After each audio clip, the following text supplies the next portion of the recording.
హైదరాబాద్ లోని కంచె గచ్చిబౌలి భూముల వ్యవహారంపై సుప్రీంకోర్టు కీలక వ్యాఖ్యలు చేసింది. చెట్లు కొట్టే ముందు పర్మిషన్స్ తీసుకున్నారా లేదా అని ప్రశ్నించింది. ప్రస్తుతం భూముల వ్యవహారంపై స్టేటస్ కో కొనసాగించాలని ఆదేశించింది. తదుపరి విచారణను మే 15వ తేదీకి వాయిదా వేసింది సుప్రీంకోర్టు.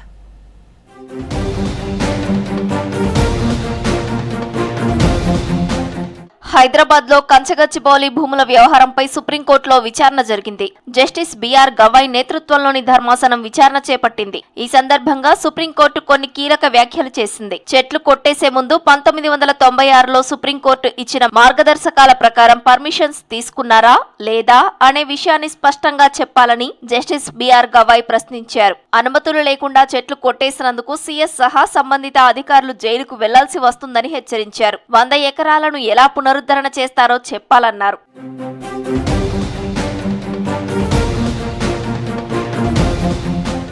అనుమతులు తీసుకునే ఆ భూముల్లో జామాయిల్ తరహా చెట్లు పొదలను తొలగించామన్నారు రాష్ట్ర ప్రభుత్వం తరపు న్యాయవాది అభిషేక్ మను సింఘ్వి. అయితే పర్యావరణ పరిరక్షణలో రాజీ పడకూడదన్నారు జస్టిస్ గవాయ్. వీడియోలు చూసి తాము ఆందోళనకు గురయ్యామని చెప్పారు. తెలంగాణలో వాల్టా చట్టం అమల్లో ఉందని, దాని ప్రకారం రాష్ట్ర ప్రభుత్వం వ్యవహరించిందని అమికస్ క్యూరీ చెప్పారు. 10,000 కోట్లకు మార్టిగేజ్ చేశారని సిఈసి నివేదికలో చెప్పిందని అమికస్ క్యూరీ కోర్టు దృష్టికి తీసుకెళ్లారు. ఆ భూములను మార్టిగేజ్ చేశారా, అమ్ముకున్నారా అనేది తమకు అనవసరమని జస్టిస్ బిఆర్ గవాయ్ అన్నారు.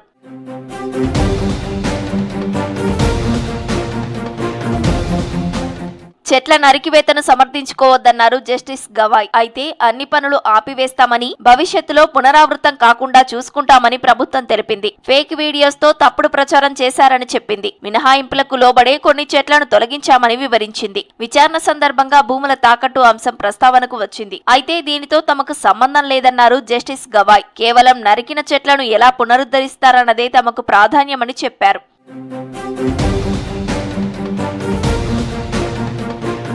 2004 నుంచి ఈ భూముల వ్యవహారం కోర్టుల్లో ఉన్న పరిస్థితి, ఆ తర్వాత చుట్టుపక్కల జరిగిన అభివృద్ధి వంటి వివరాలను అభిషేక్ సింఘ్వి కోర్టుకు వివరించారు. ఇరుపక్షాల వాదనలు విన్న సుప్రీంకోర్టు ఈ వ్యవహారంపై స్టేటస్ కొనసాగించాలని ఆదేశించింది. తదుపరి విచారణను మే 15వ తేదీకి వాయిదా వేసింది. కేంద్ర ప్రభుత్వం తెచ్చిన వక్ఫ్ సవరణ చట్టాన్ని సవాల్ చేస్తూ దాఖలైన పిటిషన్లపై విచారించింది సుప్రీంకోర్టు. పిటిషనర్ల తరపున వాదనలు విన్న న్యాయస్థానం 2 వారాల్లో సమాధానం ఇవ్వాలని కేంద్రానికి నోటీసులు జారీ చేసింది. కలెక్టర్లకు కల్పించిన అధికారాలపై స్పష్టత ఇవ్వాలని చెప్పింది. వక్ఫ్ సవరణ చట్టంపై స్టేకు నిరాకరించింది.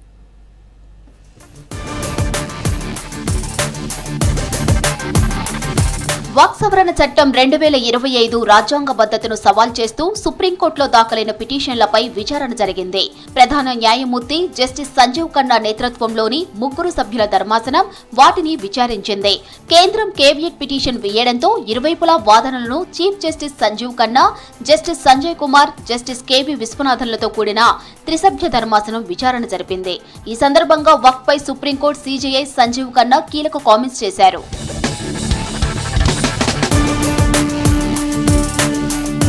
వక్ఫ్ చట్ట రూపాన్ని ఆర్టికల్ 26 నిరోధించదని, ఆ రాజ్యాంగ నిబంధన సార్వత్రికమైందని సుప్రీంకోర్టు అభిప్రాయపడింది.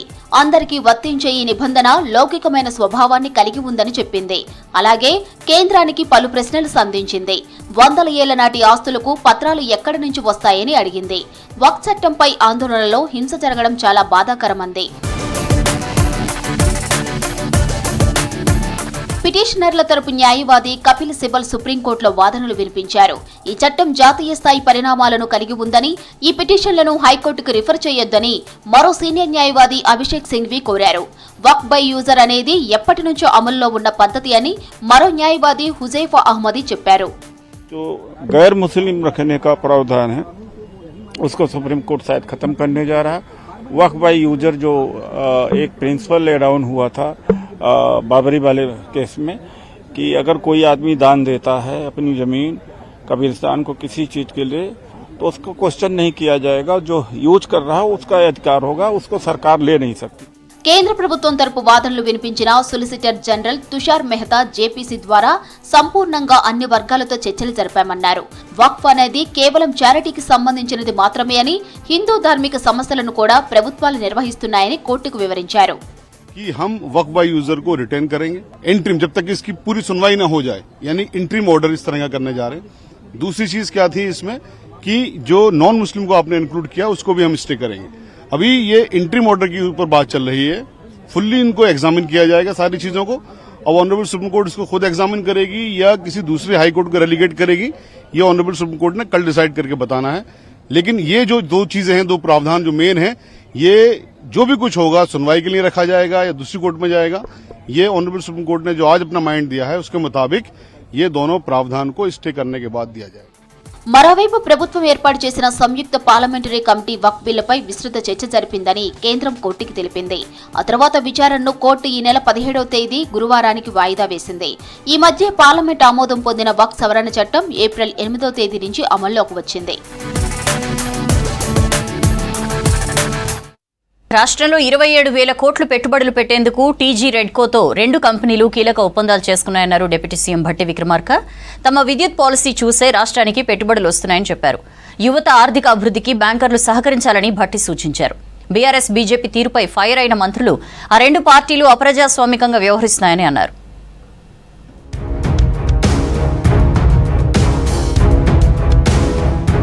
రాష్ట్రంలో ఎంత పీక్ విద్యుత్ డిమాండ్ ఉన్నా నాణ్యమైన విద్యుత్ సరఫరా చేస్తామన్నారు డిప్యూటీ సీఎం భట్టి విక్రమార్క. రాజేంద్రనగర్లోని తెలంగాణ ఇన్స్టిట్యూట్ రూరల్ డెవలప్మెంట్ సంస్థలో తెలంగాణ రెడ్కోతో ఎకోరేస్ energy India private limited, GPRS Arya private limited MOU చేసుకున్నారు. 5,600 మెగావాట్ల గ్రీన్ ఎనర్జీ ఉత్పత్తి లక్ష్యంగా టీజీ రెడ్కోతో 27,000 కోట్ల రూపాయల పెట్టుబడులు పెట్టడానికి ఎంఓయూ చేసుకున్నట్టు భట్టి చెప్పారు. 15 జిల్లాల్లో కంప్రెస్డ్ బయోగ్యాస్ ప్రాజెక్టుల అభివృద్ధి కోసం టీజీ రెడ్కోతో 2,000 కోట్ల రూపాయల పెట్టుబడులు పెట్టడానికి ఎంఓయూ చేసుకున్నామన్నారు. తమ నూతన విద్యుత్ పాలసీ చూసే రాష్ట్రానికి పెట్టుబడులు వస్తున్నాయన్నారు బట్టి. ఈరోజు రాష్ట్ర ప్రభుత్వం న్యూ ఎనర్జీ పాలసీ రాష్ట్ర వ్యాప్తంగా ఈరోజు చాలా మంది ఇక్కడ కొత్త ప్రాజెక్టులు పెట్టడానికి ముందుకు వస్తా ఉన్నారు. సన్ పెట్రో సంబంధించినటువంటి కంపెనీ 3,400 మెగావాట్లతో పంప్ స్టోరేజ్ ప్రాజెక్ట్ కోసం 20,000 కోట్లతో పెట్టుబడి పెట్టడానికి ఒక ఎంఓ చేయడం జరిగింది. అట్లాగే మెగా కంపెనీ వారు కూడా 1,500 మెగావాట్లతో పంప్ స్టోరేజ్ 7,500 కోట్ల ఇన్వెస్ట్మెంట్ తో ఇంకొక ప్రాజెక్ట్ పెట్టడానికి కూడా ఎంఓ చేయడం జరిగింది. నిరుద్యోగ యువతకు బ్యాంకర్లు అండగా ఉండాలన్నారు డిప్యూటీ సీఎం భట్టి విక్రమార్క. లోన్లు ఇచ్చి యువత ఆర్థిక అభివృద్ధికి సహకరించాలన్నారు. రాజీవ్ యువ వికాసం నిధుల సమీకరణపై హైదరాబాద్ ప్రజాభవన్లో బ్యాంకర్లతో సమావేశమయ్యారు బట్టి. ప్రభుత్వం సేవా రంగానికి ప్రాధాన్యత ఇస్తోందని, సంపద సృష్టికి ప్రయత్నిస్తోందని చెప్పారు. This is a scheme where we are trying to change the entire lives of our unemployed youth of the state. Their standard of living going to be changed with this scheme. This is a game changer for them, unlike any other schemes. So my chief minister, my cabinet, my entire state administrative mechanism is behind this Rajiv Yuva Vikasam scheme. ఒడిశాలో Naini గనిని deputy CM Bhatti Vikramarka ప్రారంభించారు. ఒడిశా రాష్ట్రంలో నైనీ గని ప్రారంభంతో సింగరేణి తన విశ్వవ్యాప్త విస్తరణకు శ్రీకారం చుట్టిందని అన్నారు బట్టి. ఇది సింగరేణి సంస్థకే కాకుండా యావత్ తెలంగాణ రాష్ట్రానికి ఒక ఆనందకరమైన సందర్భమన్నారు. ప్రభుత్వం చూపిన ప్రత్యేక చొరవ వల్లే ఏడాదిలోనే దీనిని ప్రారంభించుకోవడం ప్రజాప్రభుత్వానికి సింగరేణి అభివృద్ధిపై ఉన్న నిబద్ధతను తెలియజేస్తుందని చెప్పారు. ఒడిశాలో ప్రారంభించిన నైనీ బొగ్గు బ్లాక్ సింగరేణి విస్తరణలో ఒక తొలి అడుగుగా ఆయన అభివర్ణించారు.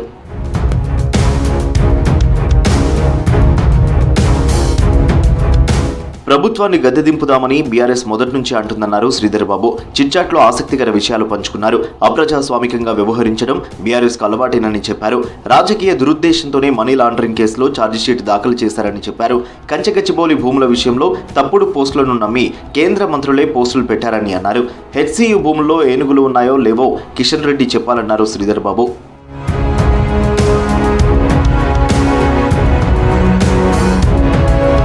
వడగండ్ల వానతో భారీగా వరి పంట రాలిపోయి నష్టపోయిన రైతులకు ప్రభుత్వం అండగా ఉంటుందన్నారు మంత్రి పొన్నం ప్రభాకర్. సిద్దిపేట జిల్లా అక్కన్నపేట మండలం పంతులు తండాలో వర్షాలకు నష్టపోయిన పంటలను అధికారులతో కలిసి పరిశీలించారు. పంట నష్టపోయిన రైతులకు ఎకరాకు 10,000 నష్టపరిహారం ప్రభుత్వం ప్రకటించిందన్నారు. అకాల వర్షాలకు నష్టపోయిన వివరాలు ఇవ్వాలని అధికారులకు ఆదేశాలు జారీ చేశారు. ఉత్తర తెలంగాణలో వడగండ్ల వాన వల్ల వరి, మామిడి పంటలు దెబ్బతిన్నాయని అన్నారు. గౌరవెల్లి నీళ్లు వచ్చినట్లయితే ఈ ప్రాంతం మరింత అభివృద్ధి చెందుతుందని అన్నారు మంత్రి పొన్నం. వడగండ్ల వాన వల్ల వరి పంటకు నష్టం జరిగింది. ఇప్పటికే జిల్లా కలెక్టర్ గారి ఆదేశం, ప్రభుత్వం ఆదేశం మేరకు వ్యవసాయ అధికారులు వచ్చి దీనికి సంబంధించినటువంటి రిపోర్ట్ చేయడం జరిగింది. అకాల వర్షం వల్ల జరిగిన నష్టం దీన్ని ఎవరు కూడా కూర్చోలేకపోయినా ప్రభుత్వం తరఫున ఎకరానికి 10,000 రూపాయలు ఇవ్వాలని నిర్ణయం చేయడం జరిగింది. నిజామాబాద్ భీమ్గల్లో చెక్కుల పంపిణీలో ఉద్రిక్తత చోటు చేసుకుంది. స్టేజ్ పైనే మంత్రి జూపల్లి, బీఆర్ఎస్ ఎమ్మెల్యే వేముల ప్రశాంత్ రెడ్డి మధ్య మాటల యుద్ధం నడిచింది. తులం బంగారం ఏదని స్టేజ్ పైనే వేముల ప్రశాంత్ రెడ్డి ప్రశ్నించారు. మీరు 10 ఏళ్లలో ఇవ్వనివి చాలా ఉన్నాయంటూ జూపల్లి కౌంటర్ ఇచ్చారు. 3 ఎకరాల భూమి ఇచ్చారా, నిరుద్యోగ భృతి ఇచ్చారా అంటూ ప్రశ్నించారు. అయితే నేతలు స్టేజ్ పై గొడవ పడుతుండగా కింద కార్యకర్తలు బాహాబాహికి దిగారు. ఇరు వర్గాలను పోలీసులు చెదరగొట్టారు.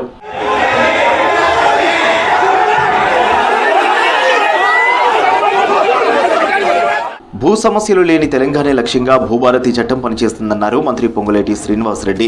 నేటి నుంచి పైలట్ మండలాల్లో రెవెన్యూ సదస్సులు నిర్వహిస్తున్నామని చెప్పారు. ప్రత్యేక ఫార్మాట్లో దరఖాస్తు మధూర్ మండలంలో ప్రారంభించనున్నట్లు పొంగులేటి చెప్పారు. చట్టాన్ని పకడ్బందీగా అమలు చేసేందుకు రేపటి నుంచి కలెక్టర్ల ఆధ్వర్యంలో సదస్సులు నిర్వహిస్తామని చెప్పారు.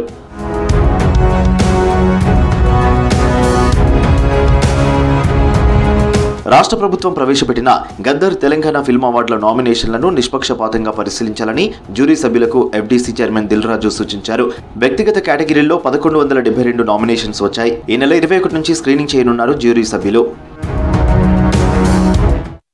That's all for now.